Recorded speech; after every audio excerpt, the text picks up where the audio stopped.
ঐশ্বরিয়ার সাবেক প্রেমিককে প্রত্যাখ্যান ক্যাটরিনার। বলিউডে ভাগ্য বিড়ম্বনার শিকার হয়েছেন বহু অভিনেতা। এদের কেউ নিজের কারণে, কেউ আবার সম্পর্কের কারণে।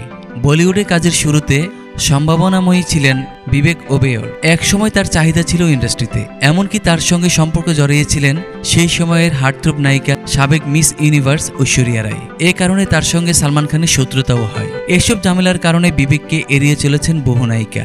এক সাক্ষাৎকারে বলিউড সেনসেশন ক্যাটরিনা কাইফ বলেছিলেন যে তিনি বিবেকের সঙ্গে কাজ করবেন না। বিবেককে এ বিষয়ে জিজ্ঞেস করা হলে তিনি বলিউড হাঙ্গামাকে জানিয়েছিলেন, ওই নারী আমার সঙ্গে কাজ করতে চান না, এটা তার বিশেষত্ব। ব্যক্তিগতভাবে আমি আমার কাজকে এতটা সূক্ষ্মভাবে দেখি না। ছবির জন্য যাদের আমার প্রয়োজন আমি তাদের সঙ্গে কাজ করব। আমি নেতিবাচকতার উপর ফোকাস করতে চাই না। সম্প্রতি একটি সাক্ষাৎকারে এই প্রসঙ্গেই কথা বলেছেন বিবেক। দাবি করেন তিনি একসময় ফিল্ম ইন্ডাস্ট্রিতে লবিংয়ের শিকার হয়েছিলেন। প্রসঙ্গত ক্যাটরিনা কাইফ সালমান খানের সাবেক প্রেমিকা। বিবেক দীর্ঘ বিরতির পর রোহিত শেট্টির ওয়েব সিরিজ দ্য পুলিশ ফোর্সে দেখা গিয়েছিল।